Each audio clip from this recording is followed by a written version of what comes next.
महाशिवरात्रि का महापर्व है और भगवान भोलेनाथ को प्रसन्न और भोलेनाथ का आशीर्वाद प्राप्त करने के लिए आज पूरे देश के अंदर, पूरे दुनिया के अंदर भगवान श्री की स्तुति का भाव आज के दिन जन जन में देखने को मिलता है।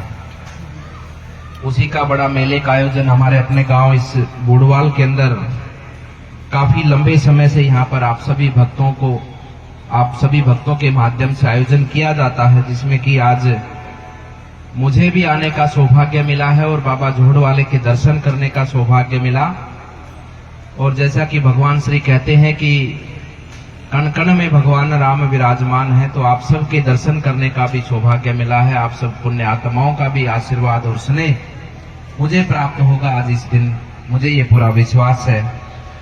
आज इस कार्यक्रम में उपस्थित, जो मेले का कार्यक्रम है, इसमें डॉक्टर आरसी यादव जी भी पधारे हैं, संजय मीर जी मंडल अध्यक्ष भी हैं, हमारे जयप्रकाश झामर जी जो कि हमारे जिला पार्षद यहाँ पर उपस्थित हैं, राजाराम एडवोकेट जी उपस्थित हैं और समस्त कमेटी के जो सदस्य हैं, जिसमें कृष्ण जी हैं, निहाल जी हैं, अनिल जी हैं, देशराज जी हैं, राम किशन जी हैं, धर्मवीर जी हैं, राम निवास जी हैं, अमीलाल जी, योगी जी हैं और समस्त आपकी भजन मंडली, जिसमें अरुण बोस के साथ में सभी जो गायक कलाकार बंधु हैं, वो भी भगवान श्री का वंदन, उनका वर्णन अपनी वाणी के माध्यम से आप सबको उससे अनुग्रहित करने के भाव से आपके बीच में पहुंचे हैं। अन्य सभी मंचासीन हमारे आप सबके चहेते, आप सबके जानकार, मित्र, बंधु और समाज सेवा से जुड़े हुए, पार्टी से जुड़े हुए सभी महानुभावगण और सामने विशेष रूप से विराजमान बुजुर्ग बैठे हैं, बड़ी संख्या में माताएं बहनें बैठी हैं, युवा साथी भी हैं, आप सबकी भी सादर उपस्थिति को मैं प्रणाम करता हूं।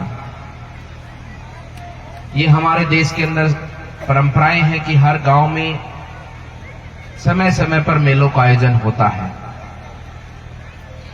कहीं किस तो तिथि के दिन, कहीं किस उत्सव के दिन, कहीं किस पर्व के दिन, हर एक गांव में हमें मेलों का आयोजन देखने को मिलता है।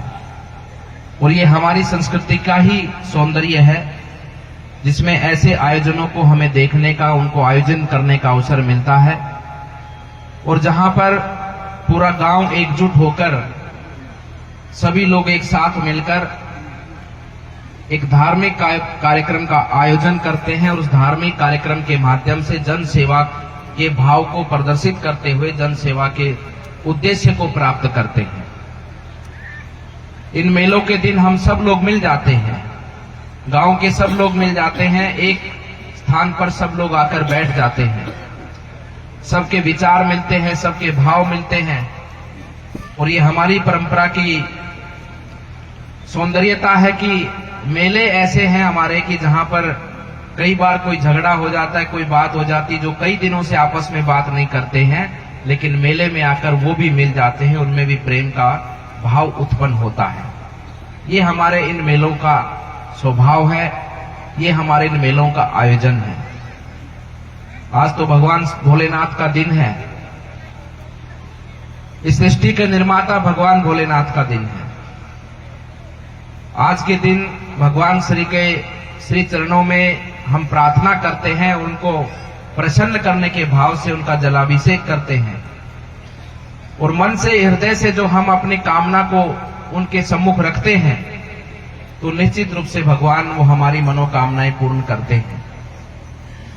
लेकिन भगवान श्री से आशीर्वाद के साथ साथ में हमें कई बातों को ध्यान में रखना होता है, कई बातों को साथ में लेकर जीवन को आगे बढ़ाना होता है। लेकिन आज का युग इतना महत्वाकांक्षी हो चुका है कि आज व्यक्ति अपने व्यक्तिगत स्वार्थ के लिए वो अपने रिश्ते नातों को भी दूर कर देता है, अपने मित्रों को भी दूर कर देता है, अपनी परंपराओं को भी तोड़ देता है, अपनी मर्यादाओं को भी खंडित कर देता है और तो और अपने धर्म को भी वो छोड़ने को तैयार हो जाता है, कहीं ना कहीं धर्म के साथ भी धोखा करता है। हम आयोजनों में आते हैं, भगवान के प्रति हम अपना नतमस्तक नमन करते हैं। अच्छे बुरे का ज्ञान हम सबको है, लेकिन उसके बावजूद भी हम अपनी स्वार्थ की कामना को पूर्ण करने के लिए हम इस प्रकृति का भी दोहन करते हैं, प्रकृति को भी हम कहीं ना कहीं किसी ना किसी रूप से हानि पहुंचाते हैं। उसका जो सारा दुष्परिणाम है वो आज हमें देखने को मिल रहा है। विचारों का दुष्परिणाम हो, कर्म का कार्य हो, या हमारे व्यक्तिगत स्वार्थ के लिए हम प्रकृति का जिस प्रकार से दोहन करते हैं, इन तीनों ही क्षेत्र में आपने देखा होगा आखिर में भोगना मनुष्य को ही पड़ता है। और आज हम भोग भी रहे हैं। चर्चा बातचीत हर जगह होती है कि आज युवा है, बच्चे हैं, वो बुजुर्गों का सम्मान नहीं करते हैं। आज घरों के अंदर, परिवारों के अंदर जिस प्रकार से नशे ने अपनी जगह बनाई है, वहां पर महिलाओं का सम्मान घटा है।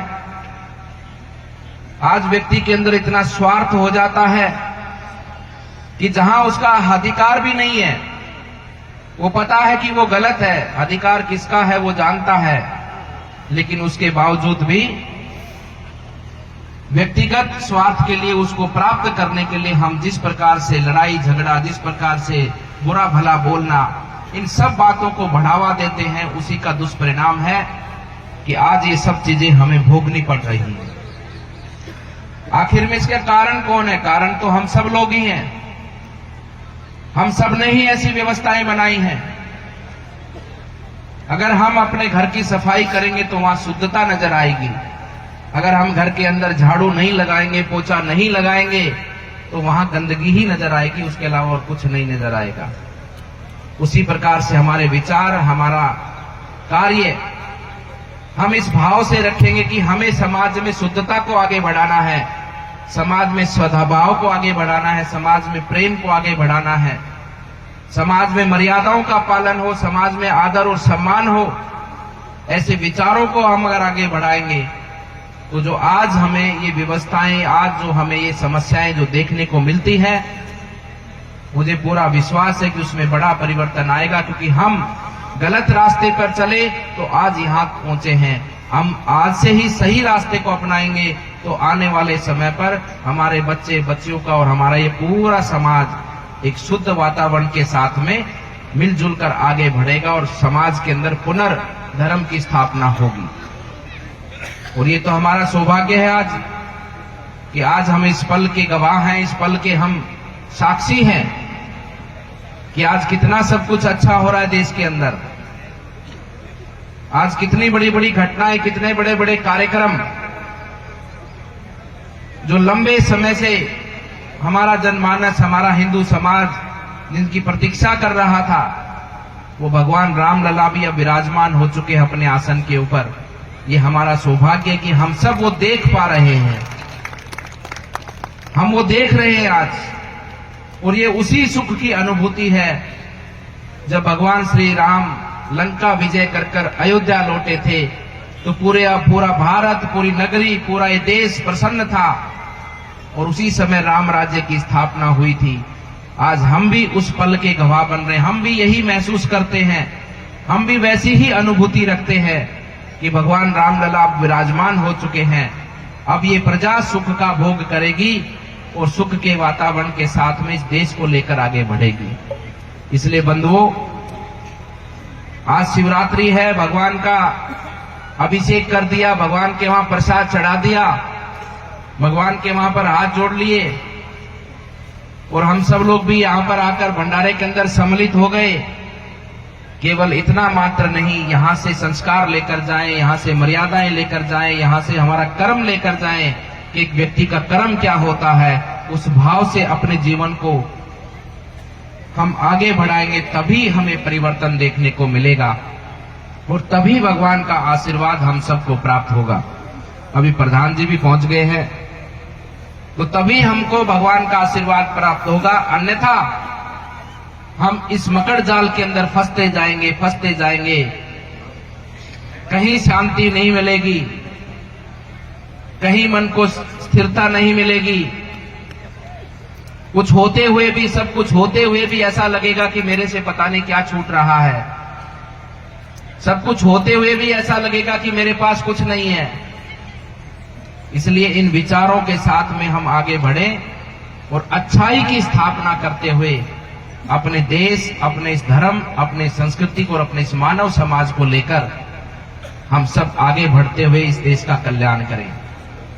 ये कोई और आके नहीं करेगा, हम सबको ही करना पड़ेगा, क्योंकि भगवान ने बुद्धि इंसान के अंदर दी है, मनुष्य के अंदर ही बुद्धि दी है और मनुष्य का ही कर्तव्य बनता है कि वो कैसा परिवर्तन चाहता है, वो कैसी व्यवस्थाएं चाहता है, वो कैसे समाज और देश का निर्माण करना चाहता है। वो जैसा सोचेगा वैसा ही होगा।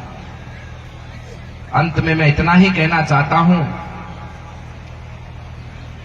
माता पिता की सेवा, ये तो भगवान स्वयं भोलेनाथ ने कहा है। आपको भी बहुत लोगों ने सुना होगा उस कहानी को। ये वास्तविकता है। जब भगवान भोलेनाथ के पुत्र गणेश जी, कार्तिकेय जी, किसी बात के लिए जब उनमें चर्चा हुई तो भगवान ने कहा कि पूरे विश्व ब्रह्मांड का एक बार आप चक्कर लगा के आओ, जो पहले आएगा उसको मिलेगा। अब कार्तिकेय जी तो निकल दिए, लेकिन गणेश जी महाराज ने अपने माता पिता के 4 चक्कर लगाए और कहा कि मेरा तो संसार अपने माता पिता ही है। इसलिए युवा साथियों, आप अपने पे अभिमान मत करो कि मैं 12वीं के अंदर 90% से ऊपर ले आया।